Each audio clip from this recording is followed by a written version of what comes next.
Tonight, we travel back to a world of boots, frost, and endless footsteps. A world where men marched not for a day or a week, but for years, across frozen plains, through mud and hunger, under banners that promised glory, and often delivered only exhaustion. Close your eyes for a moment. Imagine the steady rhythm of marching feet, the muffled thud of leather soles on frozen ground, the distant rattle of muskets slung against weary shoulders, and the soft hiss of snow falling on heavy coats. This is the soundscape of Napoleon's armies, the greatest fighting force of their time. But tonight, we won't speak of battles or grand victories. Instead, we'll walk alongside the ordinary men who lived through the march itself, the forgotten soldiers of history's most relentless campaigns. As you listen, the world around you may begin to fade into a soft haze. Let the slow cadence of time carry you. We'll explore 4 moments in this long and wandering journey, from the harsh daily life of a French conscript to the rise of the man who led them all, to the quiet mysteries left in the snow of Russia, and finally to the opulence of those who watched from afar, the courts and salons that thrived while soldiers slept in the cold. So, take a deep breath. Feel the weight of history settle gently like snow on your shoulders. And let us begin. The morning begins long before dawn. You are one of thousands, a single figure among endless ranks of soldiers stretching across the French countryside. The air is heavy with the smell of smoke, wool, and damp earth. Your uniform, once bright blue, is now faded and stiff with wear. Your boots, patched and thin, leak cold water with every step. There is no breakfast waiting for you, only the hope that a nearby village might still have bread.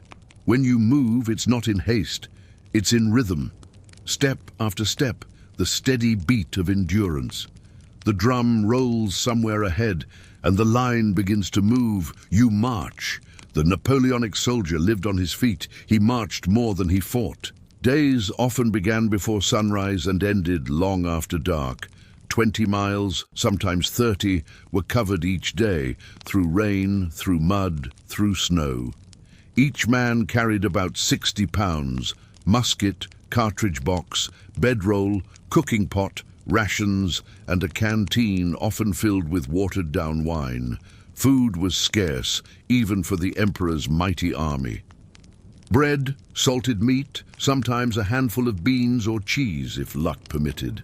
When rations ran out, soldiers foraged. Roots, wild greens, even candle wax melted into thin soup. Yet, despite hunger and fatigue, they marched on, bound by duty and the unspoken understanding that to stop was to fall behind, and those who fell behind rarely caught up again. Imagine the march continuing through Spain, the air hot and dry, dust clinging to your lips and tongue. The sound of boots on dirt blends into the whirring of flies.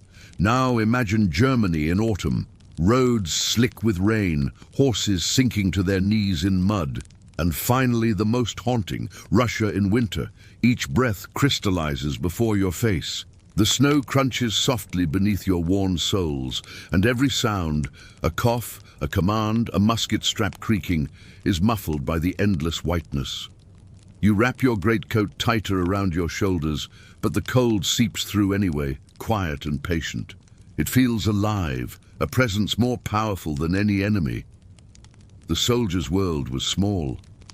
The stretch of road ahead, the face of the man beside him, the rhythm of his own heartbeat. Conversations were brief, often whispered, broken by fatigue.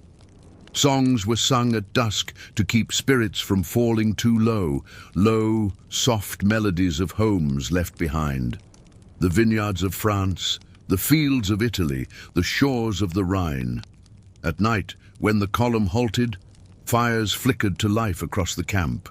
Men huddled close, warming hands, drying socks, stirring whatever rations they had into small tin pots.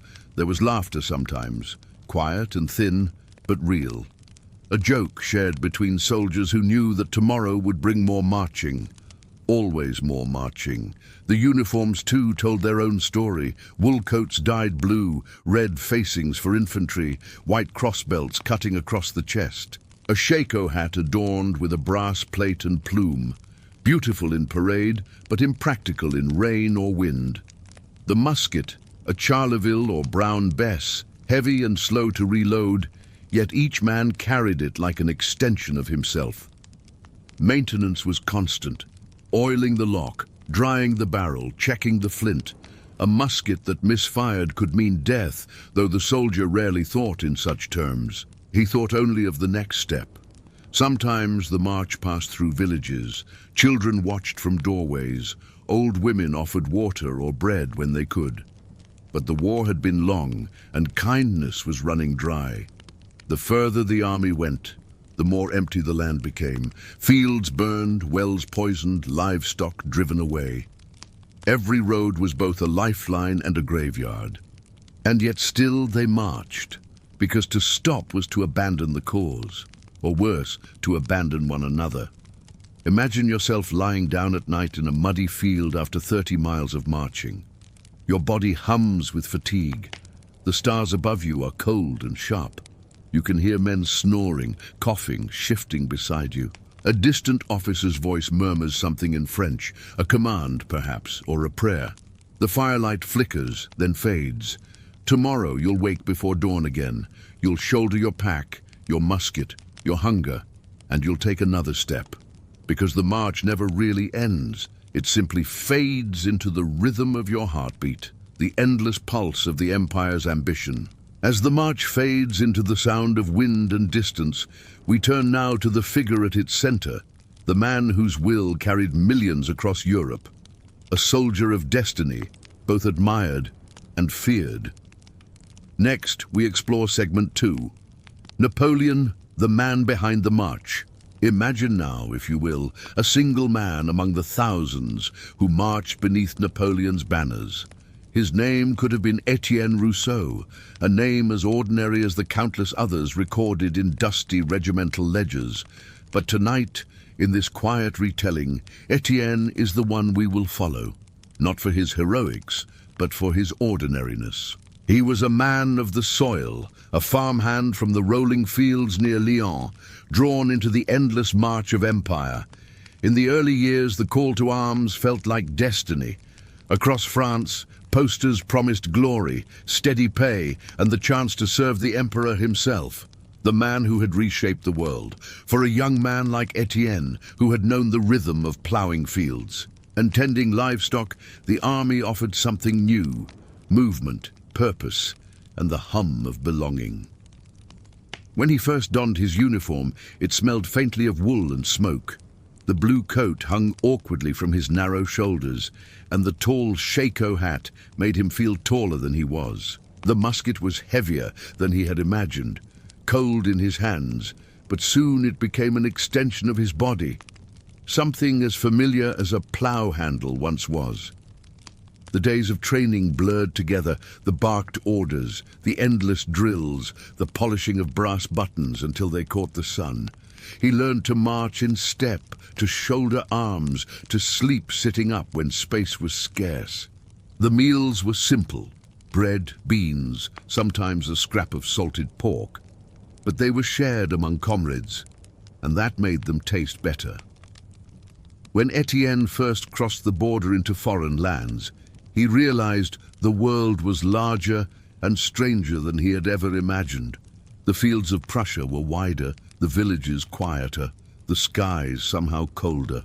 He saw towns half burned and rebuilt again, people watching them pass with wary eyes.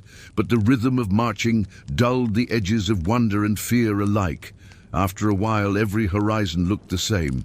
Letters from home arrived rarely, sometimes months late, smudged by rain and the long road. His mother's handwriting trembled across the page.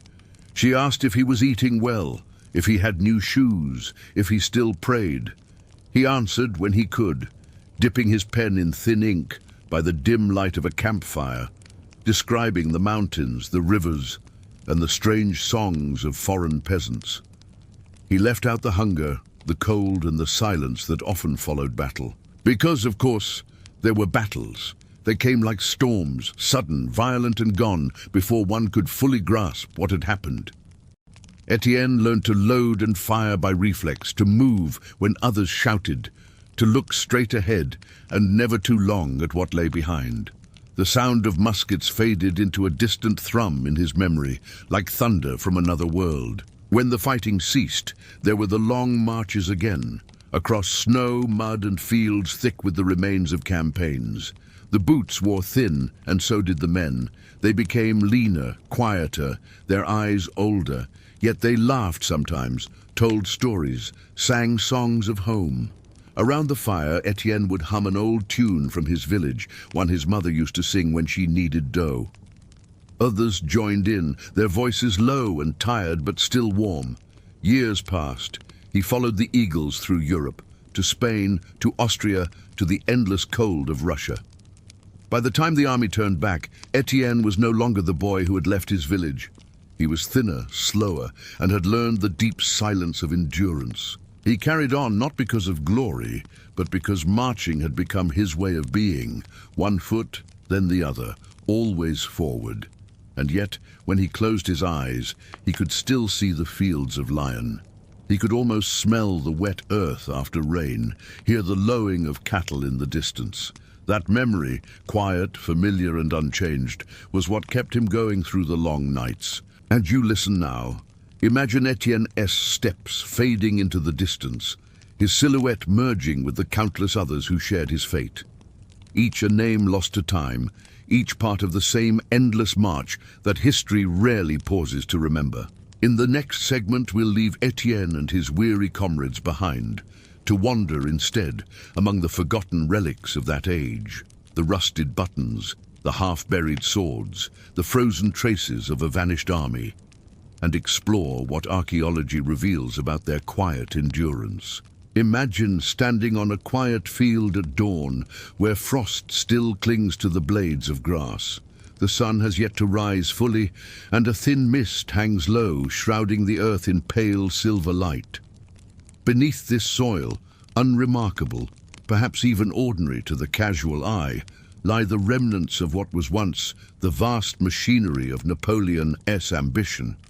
Buttons, musket balls, fragments of canteens, scraps of uniform cloth, the faint whispers of men like Etienne, whose footsteps once beat the rhythm of empire. When archaeologists dig here, they do so with care and silence. The work is almost reverent. A trowel scrapes gently against compacted earth, uncovering a glint of metal, a trace of leather hardened by centuries. Each discovery is not just an artifact, but a small echo of life, something handled, worn, or carried by a man on the march. In these modest remains, we glimpse the scale of endurance that no textbook can truly convey. Near the Berezina River in modern-day Belarus, archaeologists once uncovered a field of relics from the infamous retreat of 1812. Buttons stamped with regimental insignias, rusted bayonets and bone fragments mingled together beneath the snow-hardened soil. It is said that even now, in the quiet months of winter, farmers sometimes find remnants when the frost pulls at the earth. A musket trigger, a piece of tin plate, the corner of a tattered shoe sole. Nothing grand, yet every object carries the weight of exhaustion, the slow unraveling of an army that had once believed itself invincible. Imagine the archaeologists brushing away layers of soil, the faint wind moving through the birch trees nearby. They work in near silence, except for the rhythmic scrape of tools. The air smells faintly of iron and damp earth, the same scent that once filled the soldiers' camps. There is no triumph here, no parade, no fanfare, only stillness and the gentle patience of those who listen to the ground for stories it has long buried. In museum drawers, these fragments are carefully catalogued and labelled. Button, French Line Infantry, 1812. Spoon, tin, buckle, unidentified regiment. A shard of a pipe, its stem worn smooth. Together they form a quiet chorus, telling a story not of generals and glory, but of endurance, hunger, and the slow, deliberate march of time itself. The cultural memory of these soldiers endures not just through objects, but through art and song. In France, old marching tunes, once sung around smoky campfires, became lullabies and folk songs, carried through generations. A mother might hum a tune once sung by her grandfather on campaign, not even knowing its origin. The rhythm of history softens as it passes through the years, reshaped into comfort rather than command. Even in distant lands where Napoleon's army left its mark, traces of their passage remain. In a small village near Smolensk, old stories tell of the blue-coated ghosts who marched through in winter, leaving behind empty pots and strange coins.